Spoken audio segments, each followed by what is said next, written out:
这是寡姐唯一一部独立电影的评论区现状。它真的有那么不堪吗？遥想3年前，《复仇者联盟3》发布预告时，那几乎是漫威的巅峰了。时至今日，也只有3重同框成了期待。而这还是建立在3代蜘蛛侠20年光阴的基础下，距离上次更新 MCU 的电影已经过去1年了。今天还是熟悉的味道，和各位西友们回顾一下这部19年放出的预告，21年才看到成品的初代复联一姐之谢幕作。2016年，因为索科维亚协议的管制，复仇者联盟4分5裂，以铁盾为首，众英雄分成2派。但最终反协议的成员也只有史蒂夫、巴基和娜塔莎逃了出去，其他巴顿、山姆以及斯科特则选择了囚禁于家。至此，联邦政府与反协议英雄们展开了一场猫抓老鼠的游戏。为了躲避罗斯的追捕，娜塔莎过上了东躲西藏的生活。这天，罗斯领着一票部下封锁了娜塔莎所在的酒店，追踪器显示这里是他最后出现的地方。娜塔莎靠冷水打起了精神，刚从过去的回忆里跳出来。透过监控，他提前知道了罗斯的行动，自己的处境属于是插翅难飞呀。但娜塔莎却一点也不慌，还打电话劝罗斯放弃追捕，那只会是白费力气。老头听完那是脸色发青啊，直接下令突袭。结果卫生间只剩娜塔莎的战衣，追踪器从头到尾都没在人身上。娜塔莎此时不紧不慢地套上了卫衣，她本人已经逃到了刚果金，彻底离开了罗斯的管辖范围。同时，一段过去的回忆也在萦绕于心。21年前，苏联方派了一家4口潜伏在俄亥俄州，秘密进行着间谍行动。其实就是前往九头蛇老基地寻找冬兵计划的资料。他们并非血亲，却又为家人。梅丽娜常常告诉2个女儿，痛楚会让你变得更强大。年纪不大就早早被拐进了红房子，人生第一项任务就到了异国他乡。也是因为这种环境，娜塔莎要远比同龄人坚强，时常拿自己的一切去守护这个假妹妹。树林里出现了很多萤火虫，2个女孩都十分好奇地望了过去。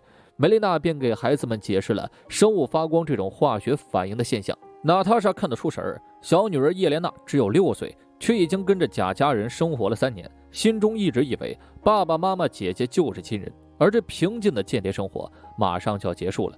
父亲阿列克谢一脸沉重地赶回了家，他的间谍身份被发现了，不出1个小时，神盾局就会将他们全部抓走。父母只能把逃亡美化成一场大冒险。小女儿听了起劲儿，但娜塔莎却懂了爹妈的意思。这不仅代表着4口人要亡命天涯，也代表着这个家庭要解散了。纵使百般舍不得他们，也只能马上逃走。好在阿列克谢拿到了任务资料，回去有办法交差了。叶莲娜好奇他们要去哪里，家这个字儿，梅丽娜脱口而出，童言无忌。叶莲娜表示，我们在背道而驰。对其他孩子来说，这正是最好的时光，而对娜塔莎2人来说，这一天是噩梦的开始。逃到机场时，神盾局大军已经来袭。作为效仿美国队长的又一强化士兵，阿列克谢的体能与史蒂夫相差无几，有他为家人断后，自然赢得了充足的时间。不料交火中，梅丽娜肩膀中弹，一时间无法操纵飞机起飞，这一重任只能落在11岁的娜塔莎身上。她不仅要扛住父母正在搏命的压力，还要平安保护好自己的妹妹。随着神盾局的援军到来，情况也愈发危急。阿列克谢一发子弹击溃援军，娜塔莎不负众望拉起了操作杆，一家人平平安安降落到了古巴。直到梅丽娜被担架抬走，孩子们都在重复她的那句话：痛楚会让你变得更强大。而阿列克谢这边顺利把软盘交给了德雷克夫将军，并且申请取消后续的间谍行动。他堂堂红色守卫者，比肩美队的存在，真正的舞台是战场，可对方只在意这次的行动是否留下了痕迹。眼看妈妈被陌生人带走，伊莲娜就想把她追回来，士兵伸手想阻拦，这行为却激怒了娜塔莎。她夺过手枪对着众人，另一只手死死护住了妹妹。娜塔莎眼睛里有火，她恳求阿列克谢别把自己送回红房子，更不要让叶莲娜被那群人伤害。但这个假爸爸只是服从命令的士兵，他认为把女儿送进去接受训练才是对他们最好的帮助。德雷克夫又怎么会认识这俩孩子？但娜塔莎刚刚的行为让他刮目相看。红房子是苏联一个专门训练精英女杀手的地方，他们把世界各地的女性孤儿绑回自己的地盘，统一进行训练、选拔加洗脑。有时20个孩子里只能有1个脱颖而出，其他的则会被当作残次品杀害掉。而通过考验的孩子会迎来自己的毕业典礼，剥夺他们组建家庭的权利，进行强制绝育。孩子们被迫去观看动画片，去感受同龄人的思想。唯有日复一日的训练，才能让他们在这地狱里活下去，刺杀国家政客，挑起异地战争，潜伏在各个地方进行间谍工作。红房子的权力日渐强大恐怖。在这批孩子里，德雷科夫一眼就认出了娜塔莎姐妹。不知是幸运还是灾难，两女被选中了。被拆散前，娜塔莎拼命把合照塞给了妹妹，从此他们死一样的活着。娜塔莎最终成为了红房子里最精英的学生之一。被强制绝育后，她成为了这个组织里最恐怖的存在代号——黑寡妇。娜塔莎高效的行动力为全球安全带来了威胁，于是神盾局局长马德法克瑞派出鹰眼前往布达佩斯，唯一命令斩杀黑寡妇。却没想到过程中巴顿和娜塔莎建立了深厚的友谊，前者还征召娜塔莎加入神盾局。为了离开如噩梦般的红房子，娜塔莎不惜制造大量伤亡，要除掉德雷克夫。哪怕这种伤亡中包含了德雷克夫那年幼的女儿。与巴顿配合完成爆破后，两人躲藏了数个日夜，才侥幸离开了布达佩斯。自此，娜塔莎成功叛变，加入了神盾局，成为了复仇者，开启了自己的救赎之路。娜塔莎本以为世间再无红房子，但一场更大的风暴早已在等待着她。摩洛哥几名寡妇奉命前来刺杀目标 C1， 对方是早期的老寡妇，却在最近得到了一个秘密武器，足以威胁红房子。警惕的 C1 察觉到了危机，提前逃走，却被一精致寡妇死死地咬住去路。这人正是长大后的叶莲娜，一个正反手的快速互换，叶莲娜便重创了 C1， 让对方失去了行动能力。正要处决之际，却被一阵红色气体拍脸，他恢复了自己的意识，马上就认出了 C1 是自己的朋友。无奈对方已经咽气儿，叶莲娜毫不犹豫割破大腿，取出了追踪器后，带着不明气体扬长而去。德雷克夫很快就知晓了他的叛逃，直接启动模仿大师前去抓捕并拿回气体。模仿大师顾名思义，各种复刻超级英雄的绝招，可谓是科技版的乾坤大挪移了。其真实身份只有德雷克夫一个人知道。这边娜塔莎长途跋涉，采购了些生活用品，一路不停地赶回了自己位于挪威的安全屋。床上的梅森睡得死死的，这人属实是高等工具人呢，轻轻松松为娜塔莎办了20多个假身份，还把各种生活需要的电子器械以及硬件搬到了安全屋里。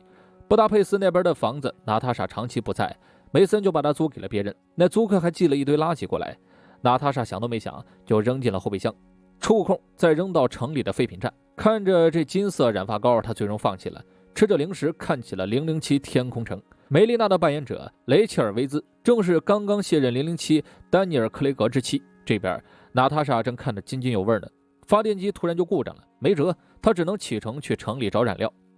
提前减速左转，万万没想到危及到安全的不是路况，而是他娘的意大利炮啊！这一炮下去，让娜塔莎懵了半天呢。袭击他的人正是模仿大师。娜塔莎猜出对方不是罗斯的人，愤怒之下拔枪反击，枪奔着头去，却全部被盾牌挡了下来。这一波都要怪史蒂夫，远程无用，娜塔莎转为肉搏，但对方总是会用他的招数来化解他的招数。没招，娜塔莎也没招。模仿大师直奔残骸中的盒子所去，那正是来自布达佩斯的垃圾。娜塔莎看出对方有所意图，不管箱子内是什么，都不会让其轻易得到。又是一轮的交手，占不到丝毫优势的娜塔莎选择智取，在对方把注意力转移到她本人身上时，找机会调包了盒中之物，随即被一脚踢落水中。模仿大师最终是败了一趟，娜塔莎艰难地逃上了岸。刚刚一战的消耗巨大，可当她看清这红管中夹带的照片时，娜塔莎马上意识到叶莲娜有问题。她连忙赶去了布达佩斯，一路来到了当年的安全屋，掏出了早已藏好的手枪，警惕地进了屋子。妹妹的声音从厨房传了进来。时隔21年，两姐妹再次见面，却因为经历互相怀疑起了对方。一场姐妹大战是在所难免。娜塔莎一心想制服叶莲娜，可叶莲娜却招招奔着要害而去。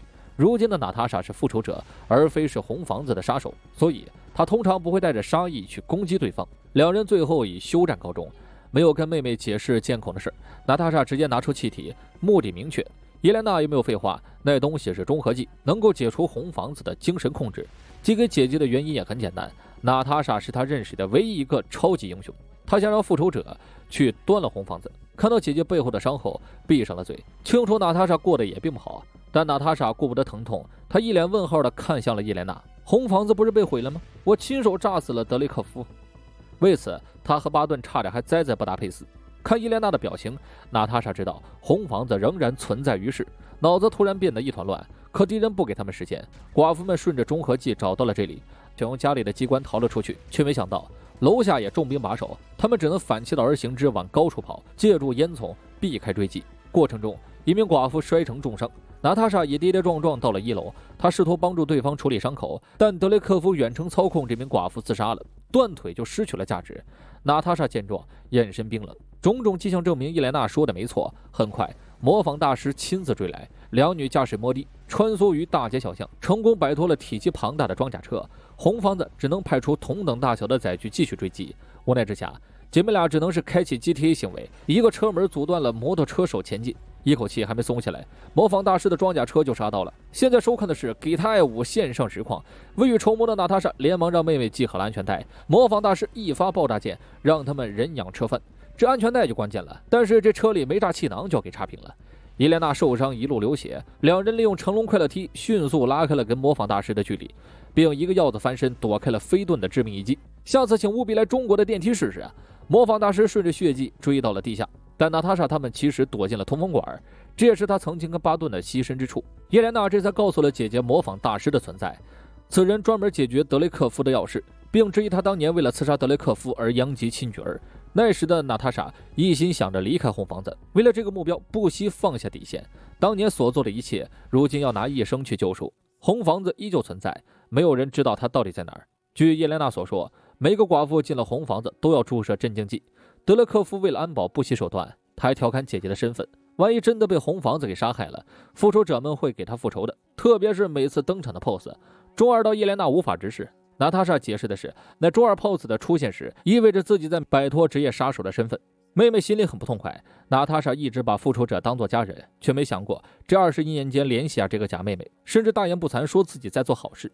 两人明明遭遇相同，娜塔莎反倒成为了人们眼中的英雄。娜塔莎没跟她一样小孩子气，默默为妹妹包扎了伤口，还呼气止疼，相当细心呢。现在的红房子比以前更加猖狂，无数女孩被他们当成残次品杀害。生而为人，他们连自主决定一件事的机会都没有，更别提自由家人。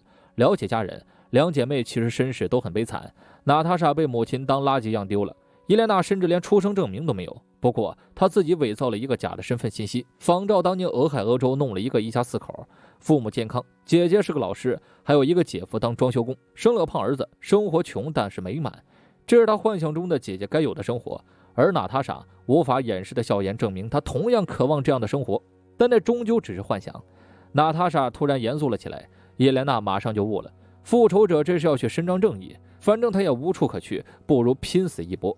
两人一路驾车前去找工具人梅森，路上叶莲娜不停地秀着自己买的夹克，这是她人生中第一次给自己买衣服，像个孩子在炫耀玩具一样。娜塔莎只能宠着她，顺着她。梅森这边用最短的时间搞到一架破飞机，这已经是相当不容易了。娜塔莎联络他的时候可是大半夜，另外还带来了2套战衣。梅森一脸无奈，娜塔莎的账单快用完了，自己在倒贴着鼓捣工具，如今还被罗斯给盯上了。娜塔莎一脸无辜，表示有机会会补偿他的。坐落在雪山中央的监狱，方圆百里，叫天天不应。红色守卫者就被关押于此。当年他把德雷克夫当成搭档，却不料对方把自己送进了监狱。阿列克谢的唯一消遣就是讲故事，讲自己跟美国队长大战300回合不分伯仲，但明眼人就知道这是谎话。他入狱的时候，人家美国队长还没出土呢。很快，阿列克谢就收到了一箱邮件，忍受着2个狱警的讽刺的嘲讽，拿走了玩具。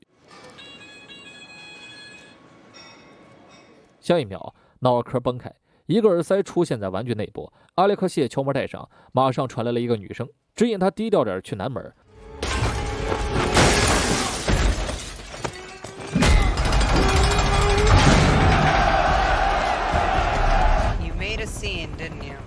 阿列克谢服从命令，直接让监狱陷入暴乱，一队牛马玩意儿冲了进来，导致阿列克谢被困于此。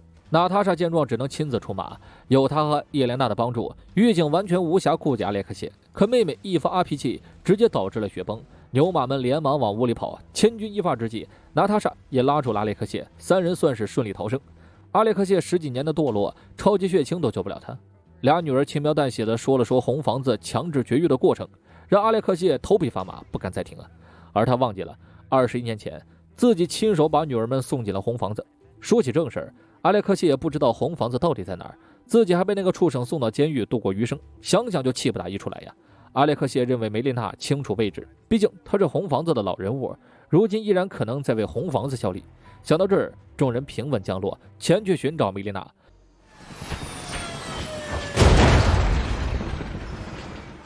路上，埃列克谢不停地追问着娜塔莎，美国队长提没提过我？提没提过？这边养猪的梅丽娜早就远远地看见了这仨人，眼神一下子变得复杂起来。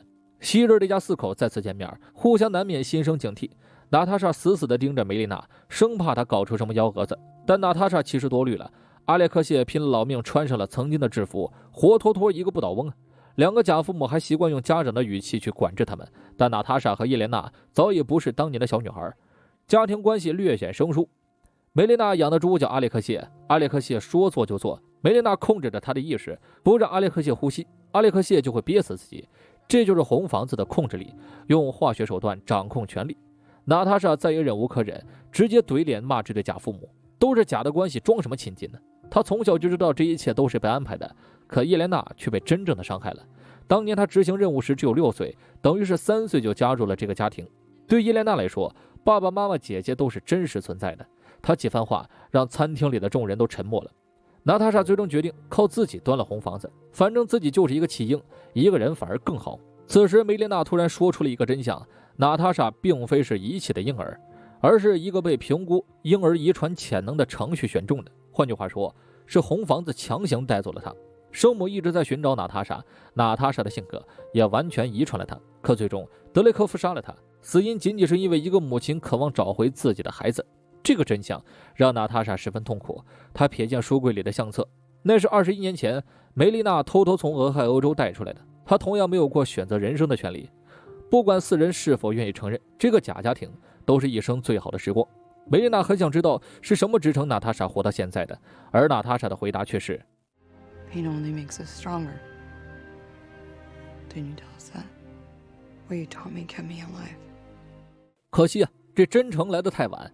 梅丽娜已经通知了红房子，母女俩不得不做出新的应对。阿列克谢这边正讲父亲撒尿保温的典故，又唱起了女儿小时候最喜欢的流行歌，这才安抚好了伊莲娜。但红房子已经杀到，整个农场被团团包围。阿列克谢直接起身保护在女儿面前，小小麻醉，可笑可笑。叶莲娜摸出房卷，却发现娜塔莎已经倒在了地上，身后的梅丽娜恢复了寡妇的装扮，直接将其电晕带走。飞机一路向上飞去，之所以没有人能找到红房子的位置，是因为红房子在云层之上，完美躲过雷达的追踪。此时一众寡妇正在进行机械化训练，梅丽娜直奔德雷克夫的办公室而去，还抱怨这家庭重聚的过程太闹心了。德雷克夫希望他尽快解决中和剂这件事儿，否则气体的存在会威胁到红房子的安全。要这么做，就得解剖叶莲娜查个究竟。同时，德雷克夫还需要梅丽娜去控制住娜塔莎。如果能有一个复仇者听命于自己，那能做的事情就太多了。当然，这是德雷克夫故意说的，因为梅丽娜眼神里的杀意根本就藏不住。她是娜塔莎假扮的，当然，这就是母女俩的计划之一。此时，梅丽娜救出了阿列克谢，通过藏好的无线电联络了叶莲娜。她提前在小女儿顺手的地方藏了匕首，这让叶莲娜成功脱险，干趴了一票变态医生。阿列克谢见状，捂住耳朵，连连向娜塔莎道歉，为自己当年的选择做出悔过。然而 You don't have earpiece. What? 母女的第一个计划就是瞒天过海潜入红房子。娜塔莎提前把位置暴露给了罗斯，届时联邦政府会带人包围地面。分头行动的原因也是让娜塔莎拖住德雷克夫，熟悉红房子构造的梅丽娜去操控室降落整个基地。叶莲娜穿上马甲直奔训练室，她的任务是用中和剂唤醒其他寡妇。此时娜塔莎问起了自己生母的事，德雷克夫表示坟前有棵树还有朵粉花，但墓碑上没有刻名字，因为他忘了。娜塔莎尽管难受，但仍然要扳回一局。她反问对方，我炸死你女儿的时候你就不难过吗？德雷克夫突然狂笑起来，他摘下模仿大师的面具，面具下的人正是其女儿安东尼娅。当年的爆炸让他丢了半条命，但德雷克夫植入芯片，才让安东尼娅活了下来，顺利改造成了自己最恐怖的武器。如其他寡妇一样，安东尼娅能看到一切，脑中能独立思考，但就是控制不了自己的意志。解释完，德雷克夫就派模仿大师去解决梅丽娜三人。娜塔莎自然是要抓住机会掏枪反击，但德雷克夫坐怀不乱，让他尽管去扣动扳机。娜塔莎却根本下不了手，这就是红房子的手段。他们每个杀手都对德雷克夫的费洛蒙十分敏感，一旦闻到他的气味，就无法实施任何暴力手段。这边模仿大师已经杀到了梅丽娜两人面前，终于有大展身手的机会。阿列克谢来了斗志，可梅丽娜连给他立 flag 的机会都没有，直接跑去控制室降落基地。两人大战了几个回合，算是圆了想跟美队干架的梦。伊莲娜也已经悄然赶到训练室附近，不经意间就在做好事摆 pose。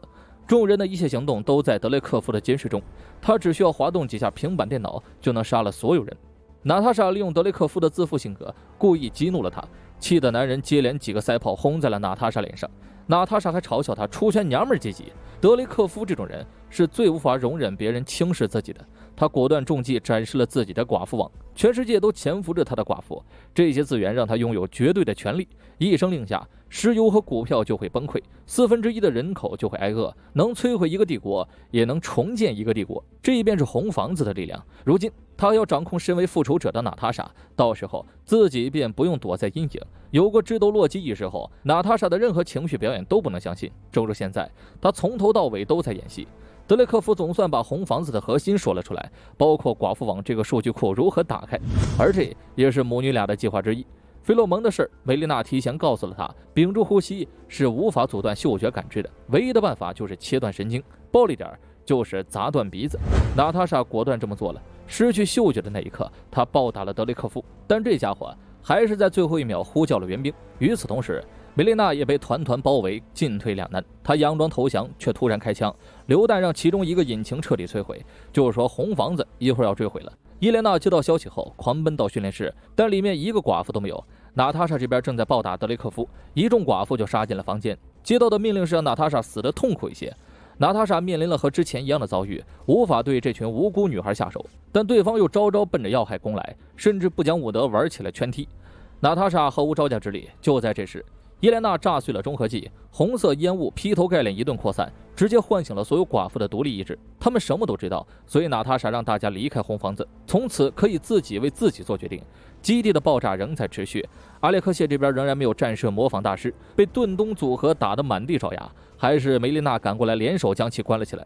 被手下簇拥着逃离红房子的德雷克夫感觉手指一轻，开启寡妇网的戒指已经被娜塔莎拿走了。此时娜塔莎摆正了鼻子，正在处理红房子内的全部数据，带着最后2瓶中和剂，赶在烈焰席卷前逃离了房间。红房子的残骸如陨石般砸向地面，倒塌的跑道迫使梅丽娜提前起飞，但追兵像苍蝇一样来来去去。阿列克谢一发飞盾下去，阴差阳错破坏了垂直尾翼，两人要想办法活下去。同时，娜塔莎还在跟死神赛跑，意外掉落在了模仿大师面前。她怀揣着愧疚放出了女孩，接连的爆炸却打断了模仿大师的攻击。娜塔莎一路直下，落地后没有时间停歇，继续奔跑。她看到妹妹跃上了德雷克夫的飞机，要玩自爆这一套的。虽然成功让德雷克夫葬身火海，但自己也昏迷坠向地面。娜塔莎想都没想就跳了下去，把手里唯一一个降落伞戴在了妹妹身上。祸不单行啊，刚有机会喘口气的2人就被模仿大师顶上了。娜塔莎见状，只能松手任由对方追击自己，在这高空中自由落体、自由搏击。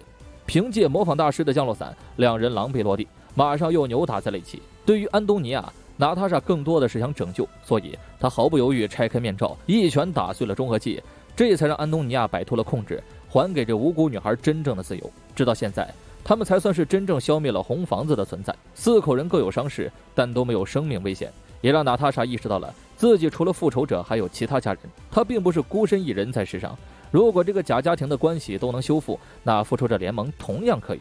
娜塔莎把最后1瓶中和剂跟红房子的资料给了他们，同时寡妇们也赶了过来，带着模仿大师一起离开。临别前，伊莲娜把最爱的夹克给了姐姐，他们相信娜塔莎会照顾好自己。硝烟中，娜塔莎做出了新的决定，她染了金发，摇了梅森，搞到了一台昆式战机，她要回去帮复仇者解决家庭危机，正如树林里的萤火虫，以自己的微弱之光照亮其他同伴。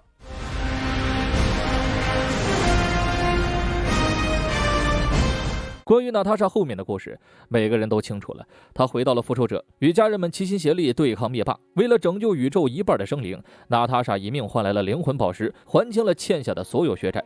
而她的死将会引发一场新的复仇。树下粉花墓碑，这是娜塔莎生母的坟前，如今也是她自己的。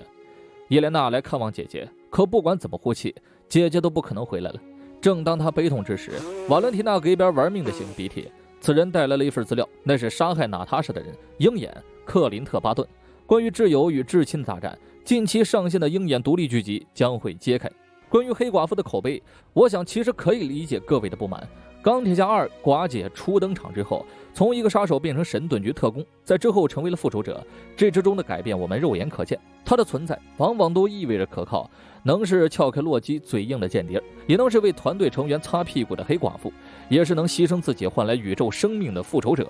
当其他同伴在业余时间都有着自己的生活，而工作就是娜塔莎的全部。全片看下来的确有很多遗憾，例如传奇的布达佩斯事件只有台词没有画面，最好的朋友巴顿唯一的露脸是彩蛋。大家不满意的更多的是漫威没有把寡姐的故事补全。不过我愿意给黑寡妇打个8分，2分给情怀，2分给汤包，其余是给电影本身的辛苦。有的人说，如果这部电影放在美队3之后用来衔接复联3会更好，的确如此。初代一散，漫威直接丢烂了观众缘。正如开篇所说，对 MCU 已经没有什么期待了。3重同框的热度也仅仅是建立在3代蜘蛛侠20年时光的基础下，情怀不等于摆烂。闪电侠前2年烂的有目共睹，而骂又不等于不看，那是人们宣泄的一种方式。可如果我们把黑寡妇去当成娜塔莎的一个 DLC， 那再回过头来就会发现它又有些完整了。起码娜塔莎在这里拥有了梦寐以求的家，我们会发现自己明明知道她一去不复返，却还是在这最后的回眸一笑间有了共鸣。背景音乐响起时也不自觉地跟着笑了，这才是我们对初代6人最美好的回忆。比起复联4中寡姐突然牺牲带来的伤痛，起码在黑寡妇里我们算是真正的告别了，不是吗？剧情里被称作老套的家庭是娜塔莎渴望一生的东西， Family 的确让观众疲劳，但要看它用在谁身上。10年转瞬即逝，请让复仇者联盟以美好的方式留在记忆里吧。我是瓜皮儿，下期见。